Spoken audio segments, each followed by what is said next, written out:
Today's video is going to be very nice.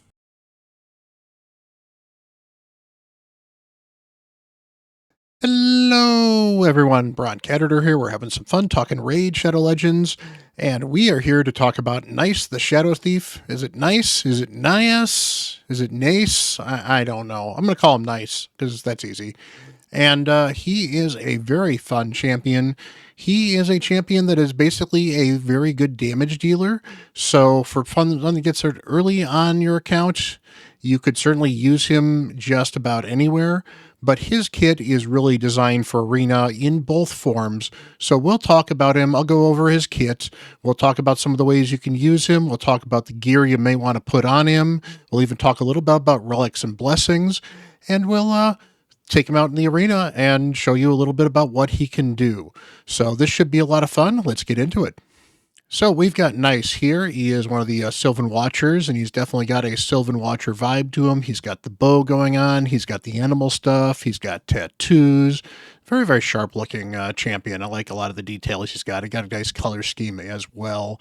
And then, of course, when he transforms into his alternate form, he kind of goes full like crow, bird, lightning thingy, and takes this more birdish form, which is very monstrous and really cool looking. So overall, I really do think that Raid knocked the visuals out of the park. They often do, so that's not a big surprise.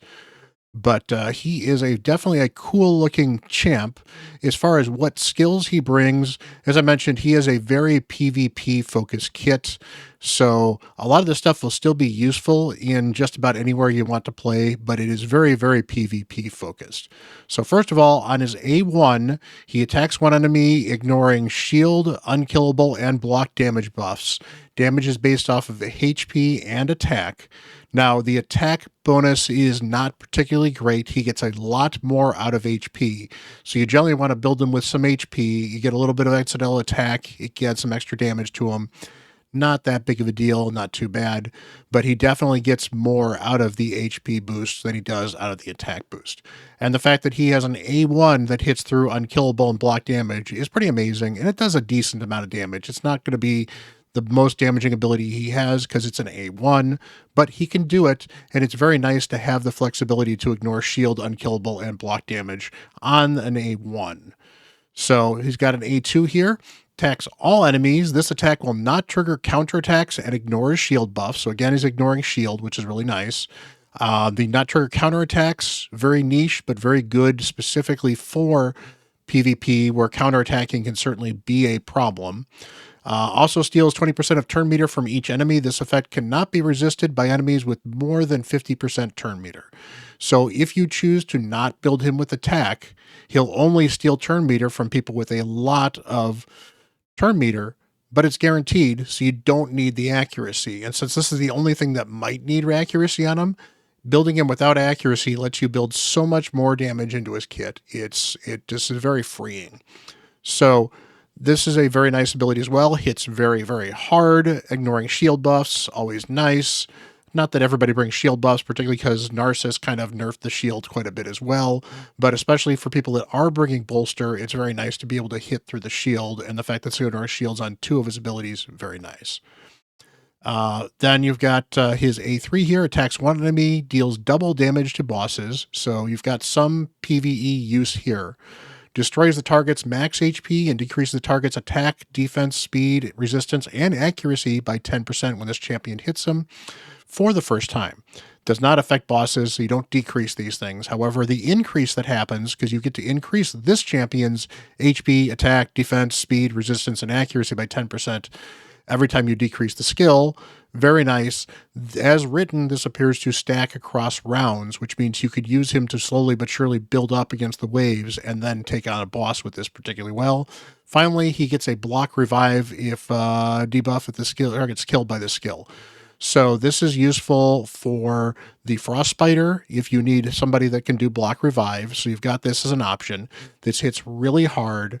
This can take down your Torments, who will constantly revive. This will take down your Monkey Kings that will constantly revive. This can take down your Marishkas or somebody in the Marishka team so they don't revive. Block revive is a very, very meta ability in the arena, which is again why I said he's very arena focused, because that's where you're going to deal with most of the situations where his abilities are going to come into play. And 10% boost to all of his stats in the arena as well. It's free stats, it's free damage, it's free tankiness, it's free speed. Really kind of hard to complain about that. Finally, he's got a passive here, deals 5% more damage for each 10% HP the target has lost. So he's good at killing people that are already hurting a little bit. Can be very helpful in putting down people in arena, especially if you've been wearing them down just a little bit. But it's also not the best thing for arena because you'd rather just one-shot people in the first place. But it's there. He also has prevents death of this champion and keeps them alive at 1 HP when hit with a fatal hit, then transforms them into their alternate form, and then he pretty much immediately takes a turn. This is a very nice ability. There are ways to get around this, particularly multi-hitters will tend to kill him through this because he will prevent the death, be alive at 1 HP, and the second hit will then kill him through it. So it is not the end-all, be-all of keep people alive, but it means that you don't have to run him in Stone Skin if you need him to go second, because he's going to be tanky, so he may not die in the first place, and then he will possibly transform into the other form and heal himself up when he transforms into that other form. So let's go take a look at the other form. Other form here is an all HP based damage dealer. So he gets actually a lot more max HP here. I think he gets, what, 5k more? Yep, almost 5k more max HP in this other form here. That is a lot of extra damage. He loses a lot of the attack, but his damage is not based off of attack at all in this form, making it pretty easy. So attacks one enemy 2 times. Each hit heals this champion by 7.5% of their max HP, fills his turn meter if his HP is full. So this basically gets him some turn meter back. This is the weakest hitting ability he does have. It is a 2-hitter, so that helps a little bit, but it's still not an amazing Duke. But, it's still there, and the fact that he's constantly healing himself off of it can be very annoying to go against. This actually hits really, really hard. Murder of Crows attacks all enemies, places a provoke for 1 turn. If this champion has more than 50% HP, the debuff cannot be resisted if this champion has more than 75% HP. So he doesn't actually need accuracy on this if he's got a lot of HP. Meanwhile, if this champion has 50% or less, he does a stun that cannot be resisted. So the only time he can be resisted on this ability is if the enemy has between 50 to 75% HP. Actually, if he has between 50 to 75% HP. Now, he has all kinds of fun ways to heal himself with that A1, as well as this skill right here is a counterattack, a block damage, and then we'll cleanse all debuffs on him and replace them with continuous heals. So he will continue to heal himself as well. The counterattack and block damage cannot be removed, stolen, or transferred, so they are protected buffs as well. So he basically turns himself into something that's continuously healing while ignoring damage and counterattacking for 2 turns. So the only real way to stop him when he's in this form is to stun him or crowd control him in some way that prevents him from attacking, which is one of the few weaknesses he kind of has. He has no way to get rid of that, and that's fine. It's nice to have counters to these champions. Or, of course, anybody that can ignore block damage, well, they can just ignore the block damage. But if they don't kill him, he'll counterattack and he can heal himself. Finally, he's got this wonderful passive here. Increases this champion's max HP, defense, speed, resistance, and accuracy by 15% for every dead enemy and ally, including bosses and their minions in the battle. Also revives 1 random ally with a 50% HP and 50% turn meter each time this champion kills an enemy. So what happens is if your team mostly wipes, he transforms into this form. Then as he starts killing enemies, he revives your team. It is very, very powerful. I've gone from he's the only one alive on my team to he kills everybody else. Everybody else on my team pops up, and it's been a wonderful turnaround in some live arena fights with him. This passive is amazing, and the fact that he gets all this extra HP and speed and defense and everything else when allies and enemies are dead is part of the reason I think he actually gets a little bit of extra HP the moment he transforms into the other form. So he's got a lot of tankiness. The max HP is going to help him do additional damage as well, which is part of why I think this ability hits so darn hard. And overall, he's just got a wonderful, wonderful kit. Generally, what I have found in using him is I generally want to keep him in Form 1 as much as possible because I want that emergency out here on this passive. Now, this does have a 4-turn cooldown, although when he changes back into this form from the other form, it should have been approximately 4 turns, maybe a little bit less. So hopefully he has this off cooldown when he transfers back as well. That is one thing you can certainly pay attention to, how many turns it has taken for him to transform to and from the different forms to make sure this is off of cooldown, because that prevent death is a huge part of his kit. Overall, he does an awful lot of damage, and that's pretty much it. And the reason I say that he is mostly a PvP nuker, again, you see a lot of his utility really only comes to play in PvP. It can certainly be helpful against things like Hydra, especially if you're struggling to survive against Hydra. You can give you some bonuses on the waves. There's different bosses in PvE where that could be useful. But overall, his kit really does seem focused on Arena, which is where he shines the most. So that's where we're going to focus. Let's go talk about some of the builds, the masteries, and the blessings. All right, so these are the masteries I've gone with. There's a couple of debates as to which of these are better, so there's a couple different options I will discuss. Specifically, we went down the defense tree because he doesn't need a lot of accuracy, so the support tree doesn't make a lot of sense. Yes, you could get him some more HP right here, and you could certainly make him heal himself a little bit better, but overall, I don't think that adds a lot of value to his kit, particularly because his heals are generally fairly chunky anyway. Plus, you can always just get this particular one here to give him 5% additional healing, and that does everything you might want to do on the support tree, but it's always going to be what he receives. So nice and easy. You definitely want this reduced damage on critical hits, so you definitely want to go down this way. I have found that since one of the ways you can control him is these stuns and the fears and things that prevent him from taking a turn, the ability to get back from them and then get block debuffs is a very good way to make sure that he is never stun locked too often. So he might get his counterattack and his block debuffs or block damage up, and then he'll get stunned, and then he comes back from Wisdom of Battle and he gets off that stun and he gets the block debuffs. He cannot be stunned again, which means you can't crowd control him again, or at least without not necessarily stripping that as well. Doesn't prevent the strip, but it's certainly very helpful. So it prevents him from being stun locked. And I do want to thank Nacho for pointing this out as well. This is one of the problems I was running into, and Nacho made a suggestion for this. So appreciate you, Nacho. You're awesome. Then we went with Harvest Despair. This puts a leech out when he does the stun, fear, true fear. Since he's doing the sleep, or he's doing the provoke and he's doing the stun. I guess you don't get this from the provoke, but he has a chance of doing the stun, so he gets a leech out there, which could be interesting.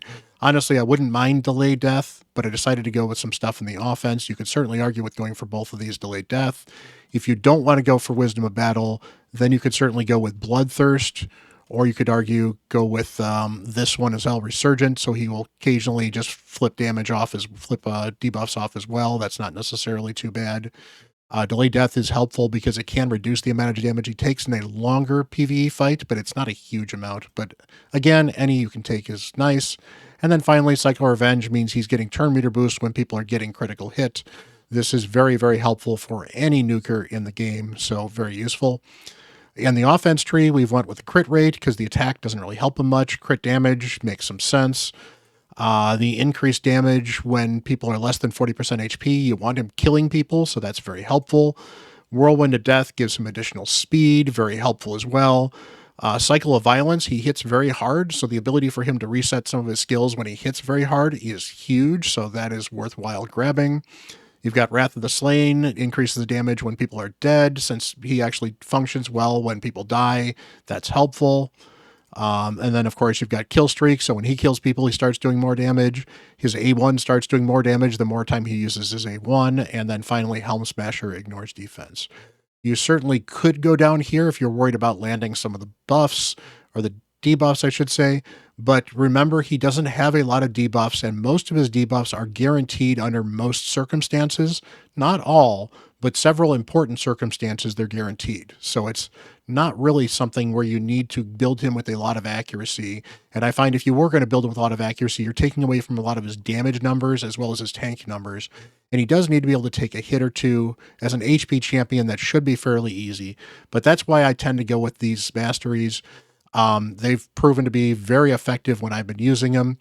Doesn't mean they're perfect, which is why you got to look at when you're going to use them and how you're going to use them before you pick your masteries. So I kind of like to explain my thoughts as well as which ones I might take otherwise.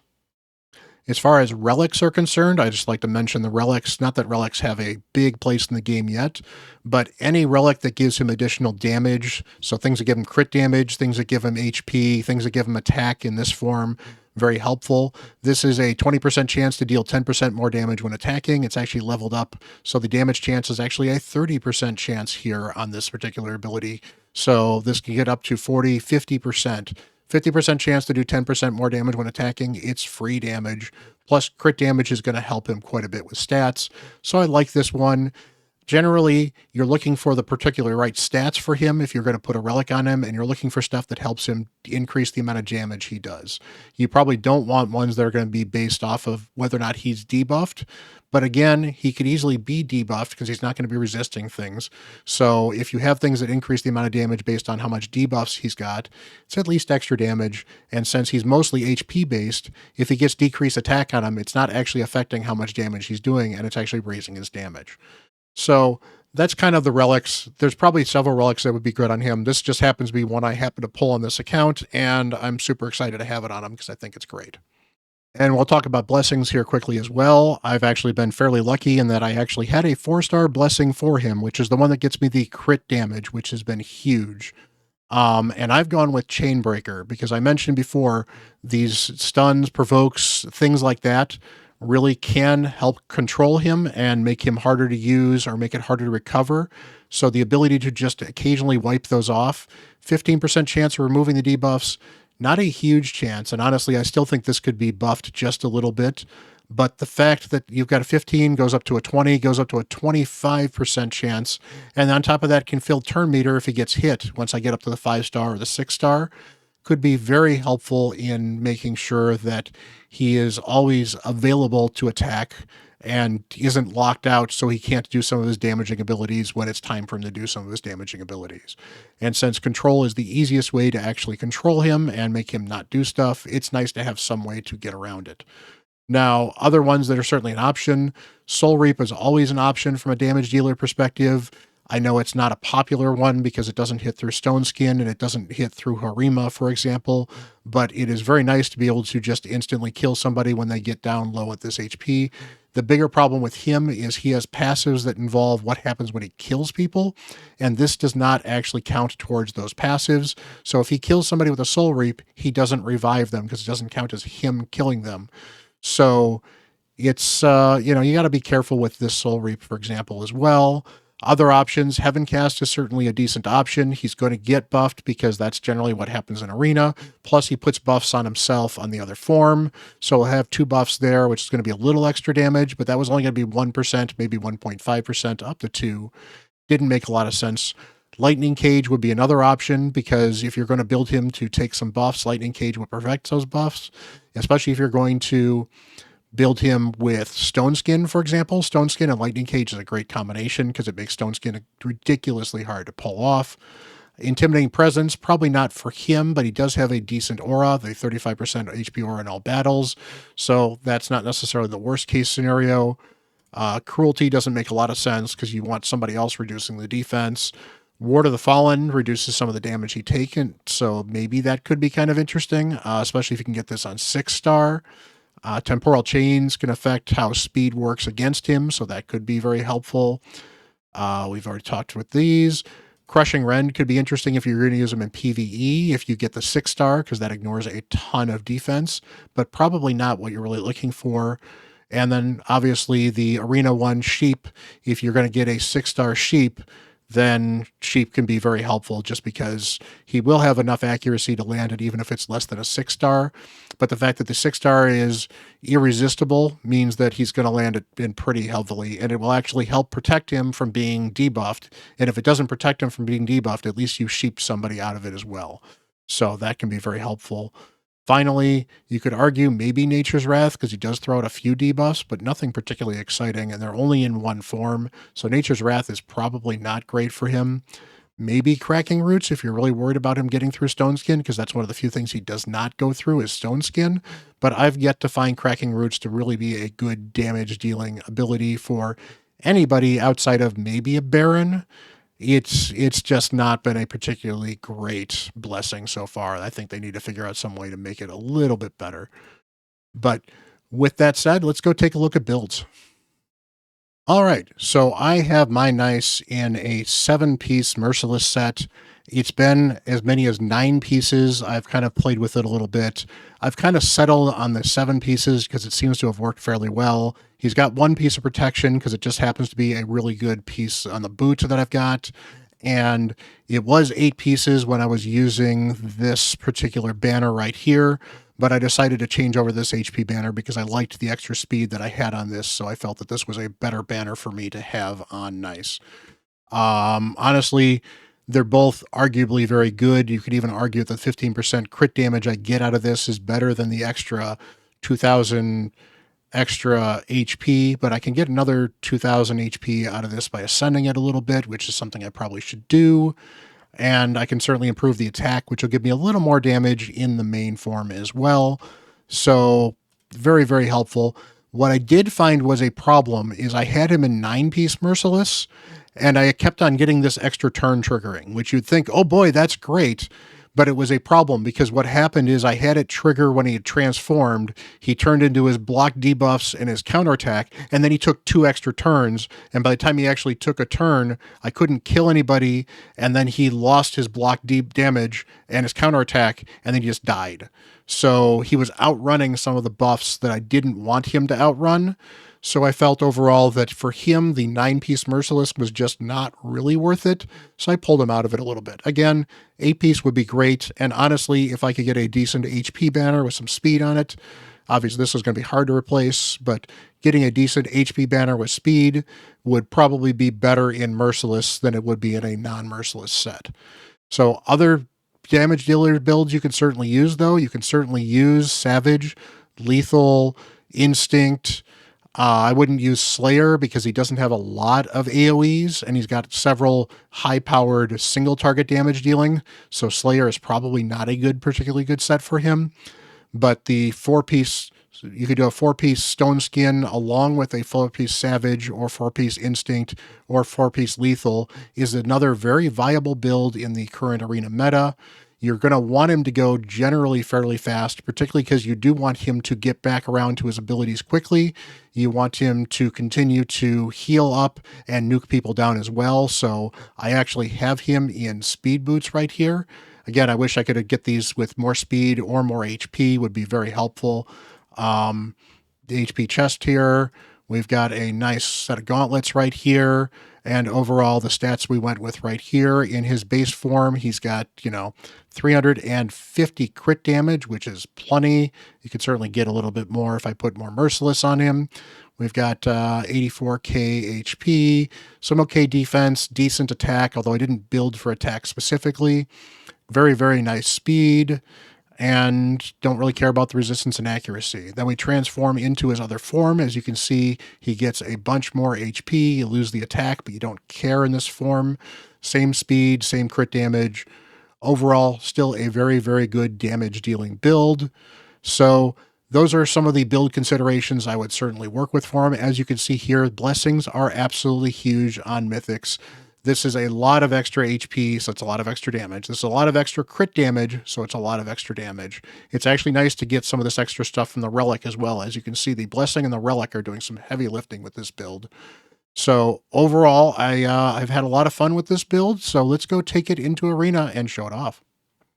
All right, so right here we have a very fun Ghost Second team that I've been working with so far. To be fair, it's a 4 Infinity team, so that's a little bit of why I've been enjoying it. but it works very well with Duchess generally being in Stone Skin, hard to kill. You've got Marius stripping Stone Skin so that Nice can just kill them if need be. Freya helps keep people alive, gives me an additional cleanse, gives me a shield if I need it.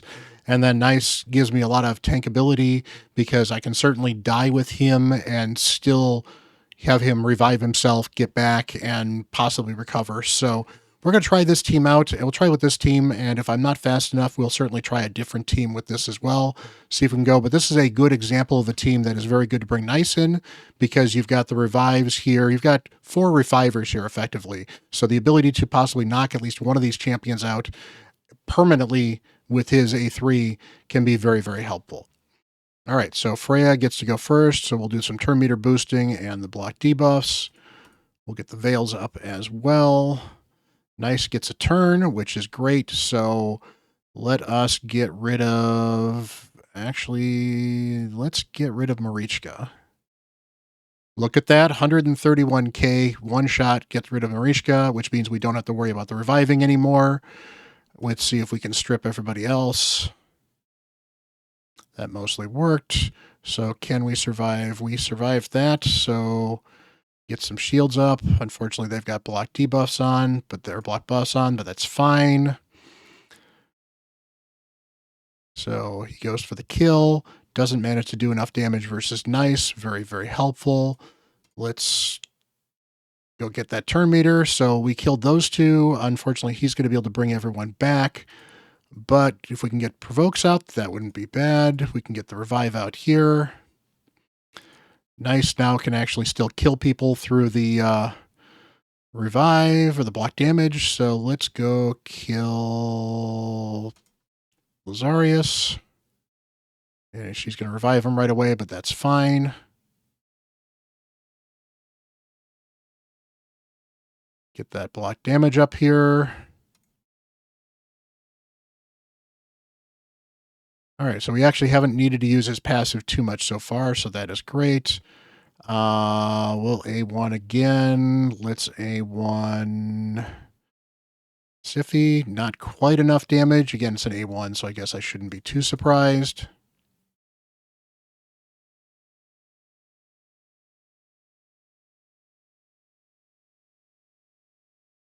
But we're almost through the block damage. Perfect. We are through the block damage, so we can again use his A2, mow everybody down.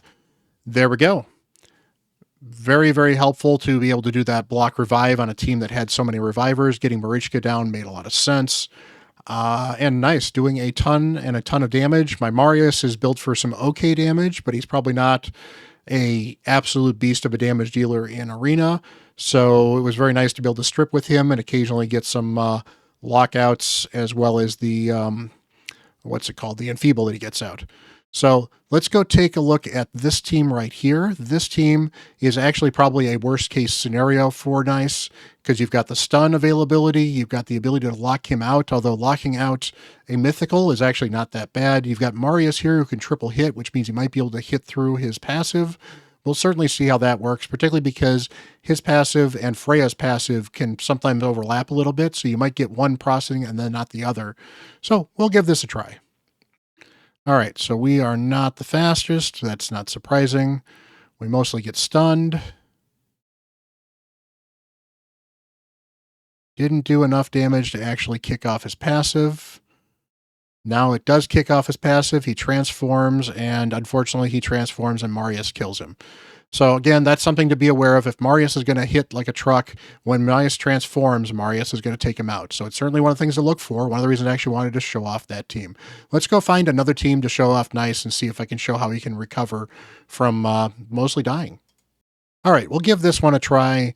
Tronda might do enough damage. We'll see. I might get locked out again, and that's fine. We'll give this run a try and see if we can get Nice to show off his alternate form and what it can do for you when people die. And we're mostly locked out. Trunda tries to kill some people and sheeps herself instead. Interesting. All right, so Nice. We'll just kill you.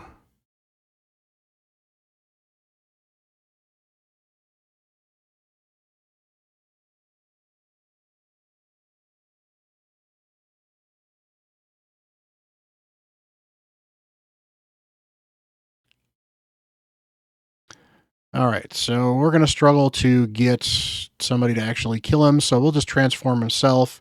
And just to show off how much damage this A2 does, that is hitting absolutely hard. Unfortunately, we hit Trunda there and she gets a stun. Very unfortunate. But if we protect him, we might be okay. All right, looks like we are doing okay. And nice, we'll just hit with the A1. Did enough damage to kill, because there was a bunch of dead people as well. That helps. And as you can see, he brought back the horse, and we're good to go. Let's try one more team to see what happens when he dies, or see if I can get somebody to kill him. All right, we're just going to try this and see if he can solo this team here just to see what happens. We've got a War Mother here, so bombs could be a problem for him. You've got He-Man here, though, and I'm pretty sure He-Man is going to nuke him down. So let's give this a try.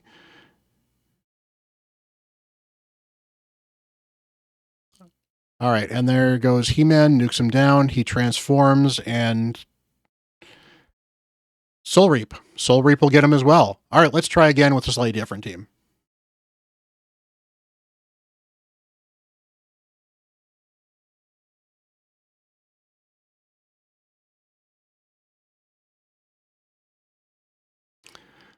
All right, let's give this one a try. This is mostly damage, a bunch of mythicals. They should be able to knock him down, and then he should be able to get his block damage up. So let's give this a try and see how this goes.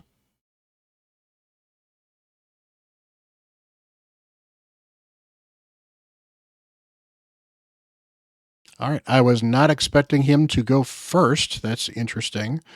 But I will take the free chance to kill Geralt. We did get some stats out of that, even if we didn't actually kill Geralt. And that's the kill. He gets back up. And that was a two-hitter by Frolny, so he dies as well. So that's, I guess, really kind of the problem that I've had using him, where he seems like he should be very good at surviving, but that secondary hit can really take its toll if you're not careful. So you do have to make sure that you bring him with a team that can maybe pick him back up occasionally, or you go against teams that are not going to be double, triple, quadruple hitting into doing damage to kill him through that passive when he runs to the revive. So let's go see. I'm going to see if I can find one more team where we can actually try to get that transform going and then see him recover a team from there. All right. So I failed to find any team that could actually possibly kill him without any other team I might bring, especially because most of the teams that were able to kill him were also using Marius on defense, and Marius wrecks him because not only can Marius multiple hit through his passive, but when he transforms, Marius will then do his regular A1, and if he hits hard enough, he'll kill Nice anyway. So try not to run Marius into, or try to run Nice into Marius. And meanwhile, if you're looking for a counter for Nice, Marius counters him fairly well, as he does counter a lot of the mythicals fairly well. So what we're going to do here is these are basically some food champions, and we're on a Doom Tower floor, and these folks hopefully should be able to actually do some damage. Here we go. Now he dies, he transforms, gets to pull up this counterattack and block damage up. Then he will do his A2. And look at that. He actually nuked a bunch of these guys because they were down, killed 3 of them, and lo and behold, 3 of his 4 allies got picked up as well. That can absolutely change an arena team if he gets it going. But it can be difficult to get it going as well, because sometimes things just aren't going to line up properly. Now, if I was higher up in arena with some of these offenses and defenses, maybe I could get it working. I've definitely seen it happen in some of these live arena battles I've done, but it is very, some of the times just to show off some of these cool things, you really kind of need everything to align. So hopefully this at least illustrated the point of some of the stuff he can do to take over an arena if everyone dies and he's the last one alive. So that is Nice in a nutshell. He is a very good champion. He is extremely powerful because he can turn around a fight at a moment's notice. He hits really hard in both of his forms. He does a lot of abilities to tank. He has a lot of useful abilities in arena, and he's got a very flexible kit. Unfortunately, because this kit is so flexible and there's so many things he can do in arena, it was actually a little hard for me to show every single piece of it. But hopefully you guys got some of the gist of it and got a chance to see how awesome Nice can be. He would be very nice for your account. And I think he is a very fun champion, and I have really been enjoying using him. So hopefully this guide helps you. I appreciate if you guys hit that like button, hit that subscribe button, smash that. I really appreciate it. You guys are awesome. And I'll be putting out a few more guides for some mythical champions. And certainly if we have any other updates to some of these things, I'll start putting out updates as well. It should be a fun 2025. I've got a bunch of interesting content planned, and I'm looking forward to sharing it all with you guys. So until the next video, I'm Bront CatHerder.